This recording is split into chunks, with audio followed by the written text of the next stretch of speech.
I'm Jordan. I'm Sinasia. I'm Cameron. I'm Peyton. I'm Michaela. I'm Layla.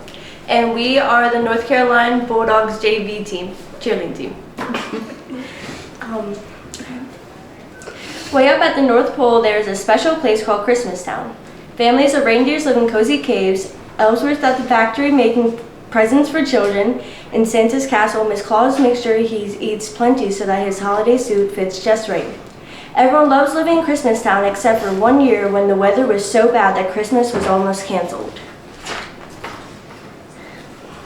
One spring, Donner, the lead reindeer who helped pull Santa's sleigh each Christmas, became a proud papa. He and his wife named their son Rudolph. Soon after little Rudolph was born, his tiny red nose began to glow. "Great bouncing icebergs," claimed Santa when he saw this. If Rudolph's nose continued to glow, Santa said, he would never make the sleigh team when he grew up. Donner taught Rudolph all the things a young reindeer needed to know, especially to beware of the abominable snow monster. All the while, he hid Rudolph's nose under a cover and hoped it would someday stop glowing.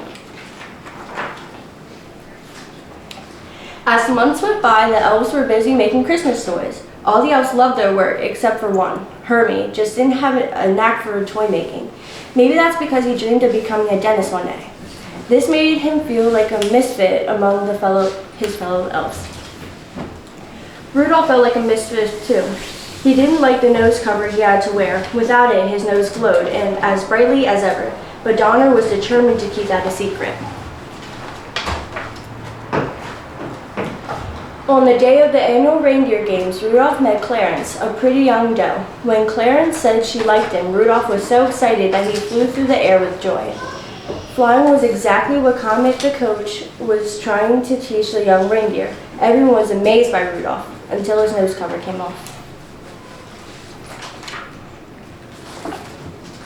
All the other reindeer except for Clarence laughed at Rudolph and called him names. Comet said, "From now on, we won't let Rudolph join in any reindeer games." Rudolph went off by himself, feeling sad. At the toy factory, Hermie was having trouble too. He skipped elf practice so he could fix Doll's teeth, thinking he might fit in better that way.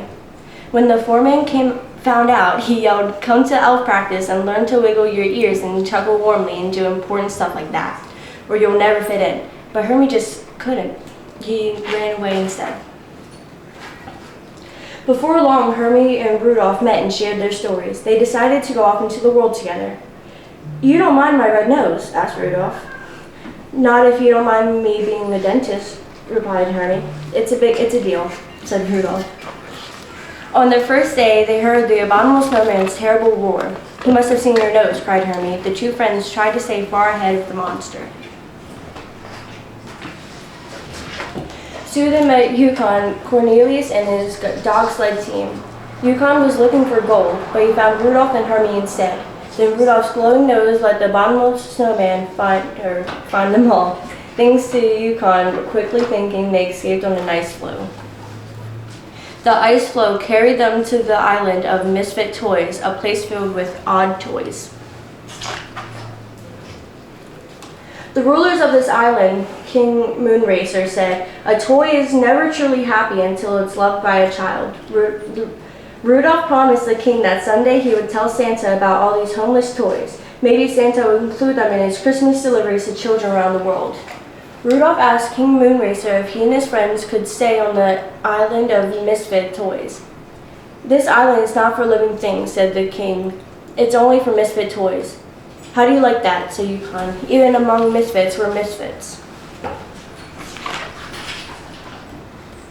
The king let the friends rest overnight before they moved on. When Hermie and Yukon were asleep, Rudolph slipped away, knowing that his nose would put them in constant danger with the abominable snowman monster.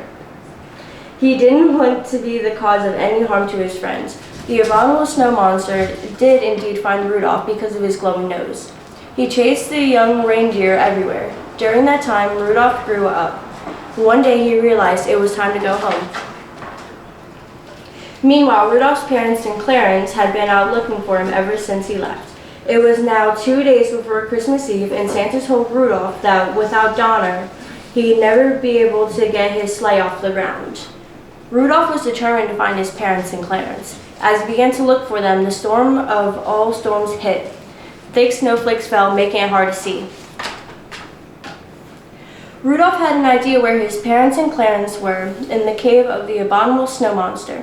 He made his way there despite the storm and found Clarence in the monster's clutches. "Put her down," Rudolph cried. The abominable snow monster did and went after Rudolph instead.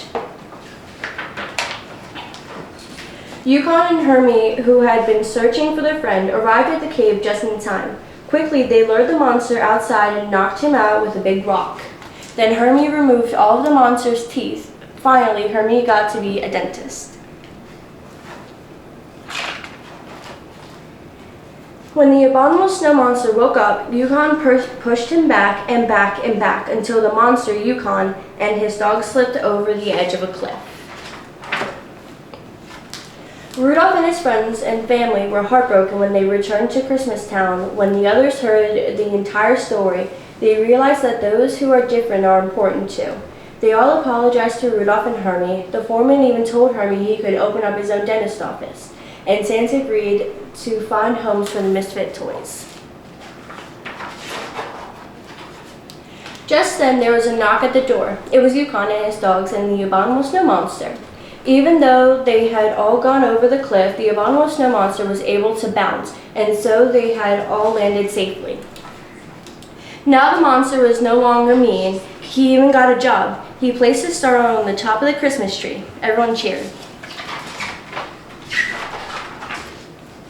The next day was Christmas Eve, but the weather was so bad that Santa could not fly a sleigh safely through it. He reluctantly started to tell everyone that Christmas was going to be canceled for the first time ever. But then he realized that there was a way through the storm after all. "Rudolph," Santa said, "you and that wonderful nose of yours, that nose can cut through the murkiest storm. Rudolph, with your nose so bright, won't you guide my sleigh tonight?"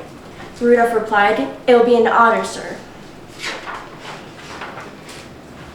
The sleigh was loaded. The reindeer got into place and Santa climbed aboard. Rudolph took the lead and the sleigh took off. Santa's first stop, the island of misfit toys. Everyone had an extra Merry Christmas that year, and Rudolph went down in history as the greatest reindeer of all time. And the end. So, we hope you all have a wonderful holiday, wherever you're watching from. And that's from the NCHS cheerleaders.